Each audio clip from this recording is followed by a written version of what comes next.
Hello students, let us study History Chapter 3rd Religious Synthesis. Diversity. Multiplicity of languages and religions is a characteristic of the Indian society. In the medieval India, efforts were made to bring about religious synthesis by Bhakti movement, Sikh religion and Sufi sect. The earlier emphasis on rituals and Brahmajnan were replaced by Bhakti Marga, the path of devotion. It did not give undue importance to hierarchies which further facilitated religious synthesis.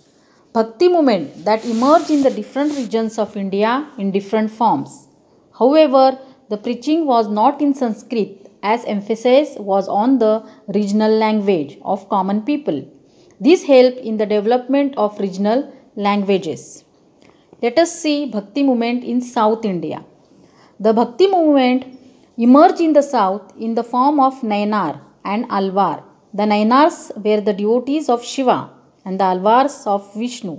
A third sect believed that Shiva and Vishnu were one and the same. They worshipped Harihar, which depict idol of half Vishnu and half Shiva. Acharya Ramanuj and the other Acharyas strengthened the Bhakti movement in the south.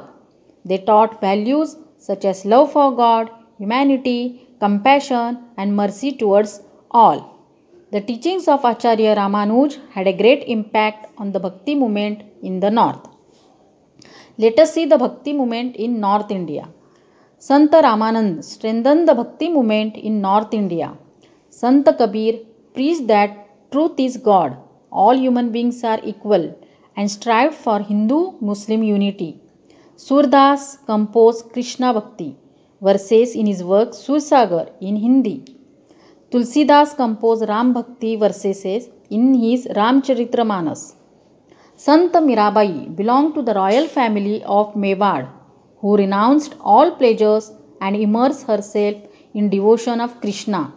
She composed devotional verses in Rajasthani and Gujarat, which are popular even today. She gave message of devotion, tolerance and humanity in her verses.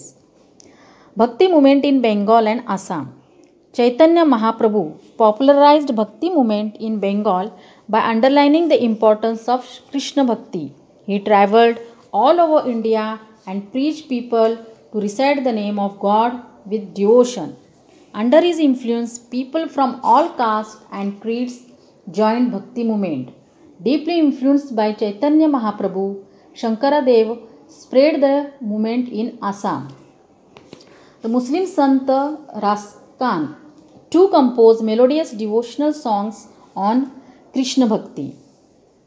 Basveshwar, he organized Lingayat stream in Karnataka. He opposed caste system, stress on dignity of labor and encouraged women's participation in his movement. Kayakave Kailas, that is work is worship, is his well-known work. He spread teaching of Kannada through Vachan. His devotee Manmat Swami composed Param Rahasya in Marathi. Pampa and Purandas were the other great sons in Karnataka. Mahanubhav Pant. Chakradhar Swami founded the Mahanubhav Pant in the 13th century in Maharashtra. Sri Govinda Prabhu was his guru and his followers included men and women from all castes and creeds. He preached in Marathi instead of Sanskrit, which led to the development of Marathi language. This sect spread its Vidarbha and Marathwada region of Maharashtra as well as in Punjab and Afghanistan. Guru Nanak. Guru Nanak was the founder and the first guru of Sikh religion. His work could be regarded as the first attempt to achieve religious synthesis. He has visited many places of worship of the Hindus and the Muslims, including Mecca. He realized that the feeling of devotion is common everywhere. His teachings were aimed at achieving Hindu-Muslim unity, to treat everyone equally. The only way to reach God was by chaste behavior.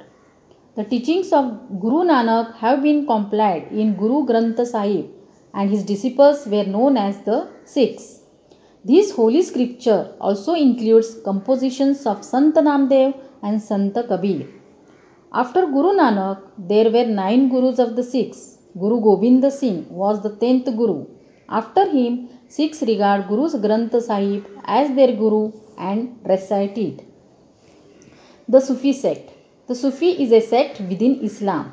The Sufi saints lived a simple life.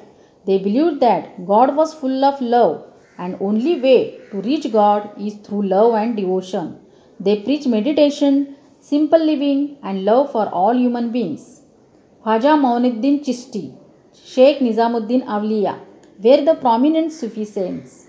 Their teachings brought the Hindus and Muslims close. Sufi music has made important contributions to the Indian music. Let us see contribution of the Bhakti movement. The path of Bhakti was easy for the common people to follow. It was open to all men and women. Its teachings were preached in the language of people that was close to their heart. It contributed to making molding of the Indian culture.